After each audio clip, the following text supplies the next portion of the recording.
A young, undefeated MMA fighter, known for his arrogance and dominance in the gym, decides to challenge Hollywood star Jason Statham, thinking he's just a movie fighter. In front of everyone, he slaps him. But what he doesn't realize is that Jason isn't just an actor, he's a lifelong martial artist, a black belt in karate, and a man who understands the difference between force and real power. What happens next humbles the cocky fighter, not with violence, but with control, grace, and a life-changing lesson. The energy in the Los Angeles high-performance gym was different that day. Fighters were warming up harder. Coaches were alert. Phones were tucked away, but everyone was ready. Word had spread, Jason Statham was coming. No one expected it, but no one doubted it either. Jason wasn't the kind of guy to make a loud entrance. He didn't come with security. No camera crew. Just him. A black t-shirt, gray joggers, calm posture, and those sharp eyes that had seen more real fights than most men half his age. Jason walked in quietly, shaking a few hands, smiling politely, and standing off to the side. He wasn't there to perform.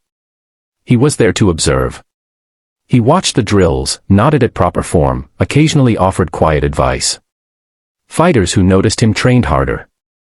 Others stayed out of his way. But one man noticed him differently. Chase Maddox, 29 years old. 6'4". 10 professional wins. 0 humility. Tattoos on both arms, shredded physique, and a mouth that never stayed shut. In the gym, he was king. Fighters feared him. Coaches tolerated him. Fans followed him. And his ego walked into every room 2 minutes before he did. When Chase saw Jason watching from the sidelines, he smirked. "Look at this guy," he muttered to his sparring partner.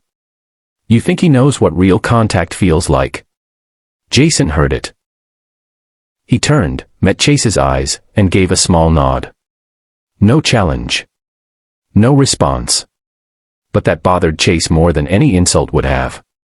An hour later, during a light sparring rotation, Jason stood near the mat, watching a pair of middleweights run grappling drills.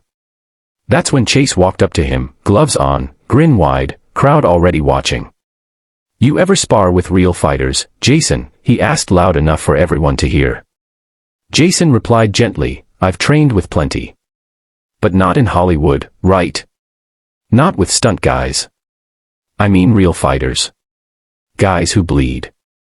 Jason's tone stayed calm. "I didn't come here to spar. I'm here to learn." Chase laughed. "Then learn how this feels." And before anyone could stop it, he slapped Jason across the face. A crack echoed through the gym. Everything froze. Jason didn't step back. He simply turned his head, absorbed the hit, and locked eyes with Chase again. Calmly, he asked, "You sure you want this?" Chase smirked, bouncing on his heels. "Let's go, movie star." Jason took off his shoes. Stepped onto the mat.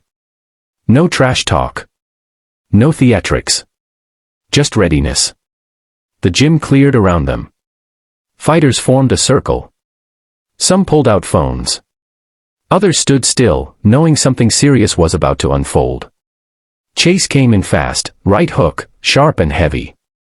Jason moved like water, he ducked under it, pivoted, and landed a clean leg kick to the calf. Chase stumbled.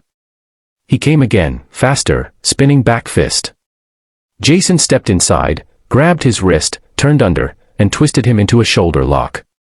With one leg sweep, he dropped Chase flat on the mat. The crowd gasped. But Jason didn't follow up with a punch.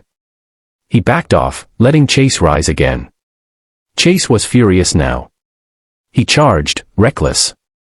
Jason sidestepped, caught his hip, and flipped him cleanly with a karate throw, not violent, but absolute. And this time, Jason pinned him to the ground.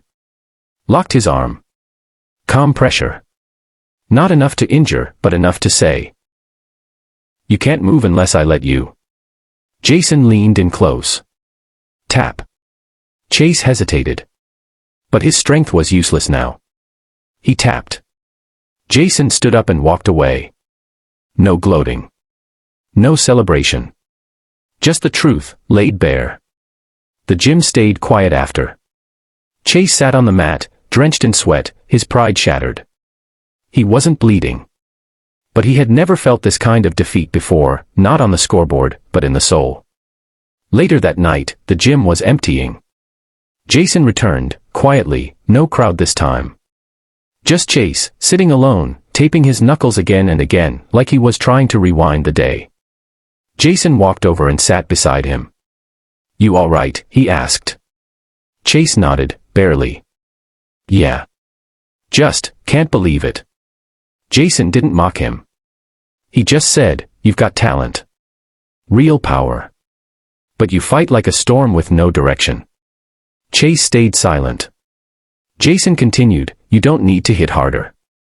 You need to control the part of you that wants to hit hardest." Chase looked up slowly. "Why didn't you finish me? After I slapped you?" Jason smiled faintly. "Because you weren't the enemy. Your pride was." The next day, Chase came early. No music. No cocky smile. No talking. He bowed before stepping on the mat. He helped mop the floor after training. He didn't change overnight. But that moment, the moment he was humbled without being hurt, stayed with him. For the first time in years, Chase trained not to beat others, but to conquer the parts of himself that needed to be beaten. He didn't become a legend. He became better. And Jason. He didn't stay. He moved on, visited another gym, taught another fighter. Quiet as always. But for Chase, that single moment lasted longer than any victory he'd ever known.